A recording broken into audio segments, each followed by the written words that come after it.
it worked out well. That's good. Tell us about your first season as a Dallas Cowboys. Tough. Bill Parcells, Mm. um, the pros, guys are better than what you think. Just big guys moving the same speed you moving. You know, coming out of college, you used to being faster than guys your size, but when you get up here, man, it takes a lot more to become good, and you know, you don't play well overnight. You know, you got guys that in the on TV and in the media appear to be playing well, but get blasted during the week at Yeah. practice and things like that. So it's a tough job, man. It's a 100% energy. It's 100% go all the time when the season's going on. But right now I'm in all season and it's relaxing time. So I guess it's a give take. What was some of your greatest challenges? I think understanding it was the mental aspect. In college, you play 12 games. In the pros, you could play up to 24. So that's almost another season that you're attacking on to what you were doing in college. And, you know, just the physical and mental toughness that you have to have in order to play in this league, because at points during the season you feel like you've been playing football all your life, and you don't have a break. But now, in the off season, you fine. Okay. What was what accomplishments are you most proud of? Uh, Buying my home. My daughter is going to be born the first week of March. So that's the things that I'm proud of. Sports has always been there, man. I expect to do well in that. But things like that. The things that you can't really put a price on. Yeah. How about your second season with the Dallas Cowboys? Did you learn anything from the first season that really helped you? How was it different from your rookie year? Well, you knew how to prepare. That was the biggest thing. And when you're coming out of college, you go straight into working out, straight to the combine, straight to the draft. So it's no time, it's no rest period. I got time after my rookie season to let my body heal a little bit, to kind of figure out what I was doing wrong. I was able to watch more film because had learned how to, and things like that. So you just get smarter, and my grandfather used to always say, if you don't get smarter year after year, you'll die being dumb. So that's Yeah. that's what I thought I needed to do to get better. Did you get to work closely with Bill Parcells? What were some of the things you learned from him? I think Bill's biggest message to me was probably don't ever get lax. Don't take a break. Try to improve yourself every day. Try to figure out what you need to do to get better instead of what everybody else is telling you need to do. And that was the most important thing for me.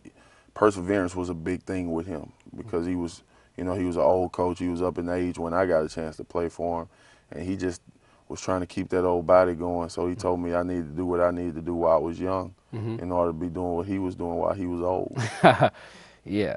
Terrell Owens considered by the most controversial player. How did the locker room change when he came in?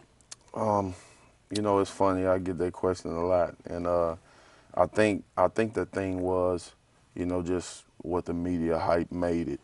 For us as players, man, we so in tune and so focused on what's going on in football till we don't really get into players' affairs off the field. So that kind of stuff wasn't important. We leave that to the general public, and we leave that to the media and let them have fun with it, or do whatever they do with it. But as players, man, we hung out. He was just one of the guys. Yeah. Can you describe some of the best plays you made in your career, college, high school, pros? Um, High school, man, I threw a 80-yard pass in the state championship, scored a touchdown. We lost that game though. My college play is picked off an interception, national championship. 20 Yeah, yards? against Oklahoma. Yeah. Yeah, so that'll hurt a lot of people in Texas, but I'm fine with it. And then in up to date, my biggest play in the pros is I picked up a 60-yard fumble when we played the Chiefs Yeah. and ran it back and ran out of gas and had to get oxygen. Yeah. I saw you on the sideline. On the sideline, asking for air. Do you believe the professional football players that are role models, they can be role models to young men? I think you assume that responsibility anytime you put in the public eye. I don't think it's something that it's fine for guys not to want to be role models, you know, because you don't gear your life.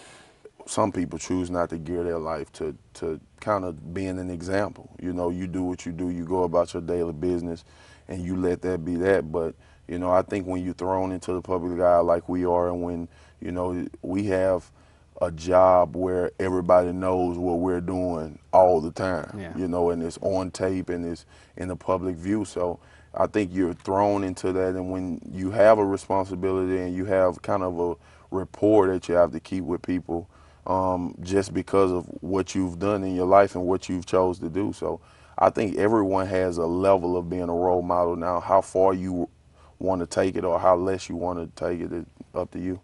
Okay. If you know you can influence a young person by your words, what would you say?